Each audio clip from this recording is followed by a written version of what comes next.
Also, a lot of niggas you probably don't know this, but he's the only player in NBA history to actually win a championship with no other All Stars. He was the only All Stars on his team. He won 2 championships so on both of his teams. He was the only All Star, 2 Finals MVPs, and he's the most blocks of all time.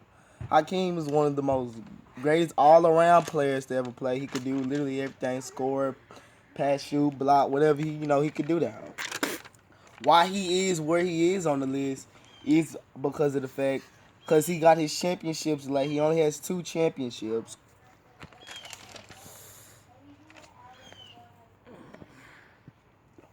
because of the era that he played in was really dominated by Michael Jordan. So he really only got 2 of them. And when Michael came back, he didn't get no more.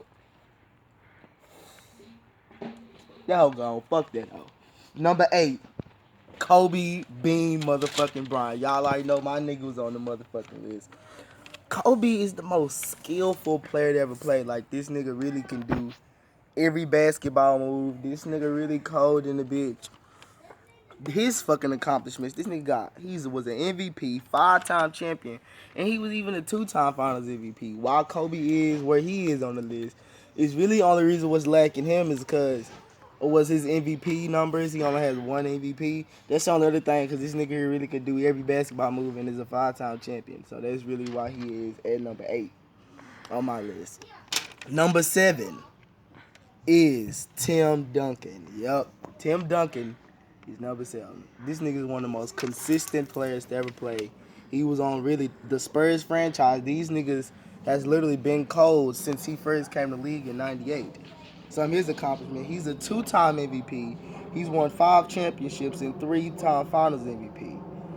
So why he is on where he is on the list is because of the fact that, like I said, he's been winning his whole career. He has 5 championships, and also what really gave him the edge over Kobe is that his more MVP numbers and that he won more Finals MVPs.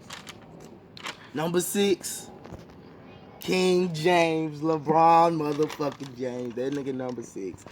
This nigga is really the most all-around player in basketball. He's really the most unique player to ever play the game. I mean, there's really no other player in NBA history that's like this nigga. I mean, run down his shit. I mean, 4 MVPs. He's a 3-time champion, and he's won 3 Finals MVPs. He got 3 rings, 26 plus 1,000 points. He's only 31. That was 10 through 6. Now it's time for the top 5. Yeah. Y'all ready for this shit? Y'all ready for this shit? Here it come. Here it come. Number 5, Wilt fucking Chamberlain. Yup, my nigga Wilt. Why Wilt? This nigga is the strongest player to play in the NBA. And this nigga has the most records in the NBA. I think this nigga got like 80 some fucking records. Like, what the fuck? This nigga scored 100 points in the game. One season, this nigga averaged 50 points. What the fuck? This nigga here also, to list his accomplishments, this nigga won 4 MVPs, 2 championships, and a Finals MVP. Why he is where he is on this list? Because, like I said, he's really the most dominant player to ever play. This nigga gobbled up rebounds. This nigga even one game where he got 50 rebounds in one game. Now, why he's really not higher on the list is because his championships.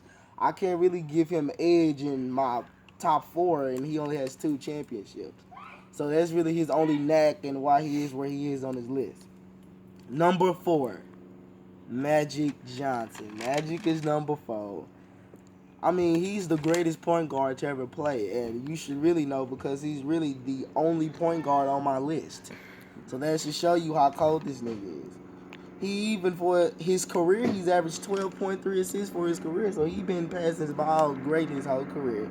He done won 3 MVPs, 5 championships, and 3-time Finals MVP. Why he is where he is on this list is because of the fact that the only reason why he's not higher on the list is because he won his championships with Kareem. So he had like another big time player, and he mostly was like the passer of the team. And number 3, Bill Russell. Yes, number 3 is Bill Russell. This nigga really invented modern day defense. He invented the shot block, help defense.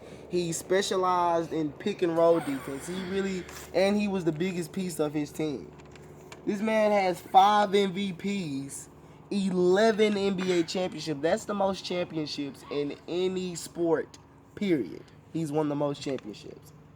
Now I bet you're thinking, well, damn, with all that shit, why the fuck this nigga not number one?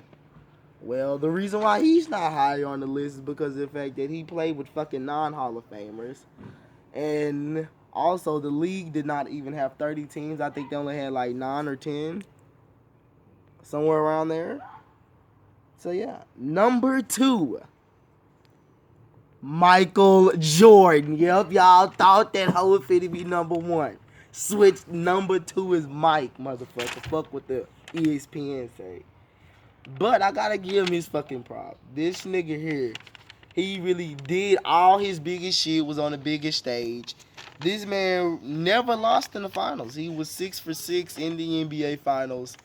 This nigga and he was the man on every championship team, which literally on all of these other players that I've named, probably except for LeBron James, they're not the man they were not the man on some of their championship teams. Like I said, he's won 6 championships, and he has 6 finals MVPs. He was one of the clutchest players to ever play. But why he not number 1? The reason why I say Mike not number 1 is because I think that the 90s, he didn't have as much competition. Because if you go look at he didn't start winning until the Bad Boys and the Showtime Lakers and the Boston Celtics fell. So, he really got the scraps. My number 1, Kareem Abdul-Jabbar. This nigga is the greatest fucking player to ever play. He has the most unstoppable move in basketball history, the skyhook. Only one man blocked it. Wilt Chamberlain did block the skyhook. They say it's unblockable, but Wilt Chamberlain blocked it. That shows how cold Wilt is. That's why he's in my top 5. But this nigga, he has the most points of all time with 38,000 points. He played 22 seasons. No, he played 20 seasons and was in 19-time All-Star. Come on now, what the fuck? He's won 6 MVPs. He's won the most MVPs of any player to ever play. 6 championships and 2 finals MVPs. Why he's number 1? Kareem dominated in college and in the NBA, and he did everything. He dominated. Yeah, it's what I'm saying. In college, he was a beast. That's what I'm saying. Like, this man played he played all 4 years in UCLA and played 20 years in the NBA. He never really had a bad season. All his seasons was great. So, yeah, that's my shit. So, yeah. T, what you gonna tell them niggas your shit? T gonna spark up his shit, too. Yeah. Oh, yeah, you're lying. Ain't nobody trying to pocket your shit, ugly ass nigga. What? Don't give us your top 10. I'm just gonna do the top 5. Are you gonna do a 5? Alright, he gonna do a 5. Hey, talk up, so they're gonna be hearing your ass in the video. Since apparently your ass did all the old school people. Really, you did the greats of the old school. I mean, who in this today's era that can just jump in the top 5? Who in the today's era? For their era, I'm finna list them niggas. But who in this era can just jump in? Ain't nobody in this era just got stats can just jump in. To me, number 5, LeBron. Okay, I gotta hear this fucking list. LeBron is number 5. Okay. This is going off the people I like. Okay. LeBron number 5. No, we're doing just top 5 of all time. Ain't no goddamn lights. Just 'cause he alright. He the king of basketball. You gonna pass this whole chiefin' ass nigga? Shut your ass up. But anyway. Chiefin' on my channel. 4th, I'll probably throw. What's that nigga name? I'll probably throw Paul George at 4th. That nigga cold in a bitch. I think he Paul George? Fuck y'all. Fuck LeBron. It's all about Paul George. Okay, he don't know basketball. Okay, third, so we don't what third Kyrie.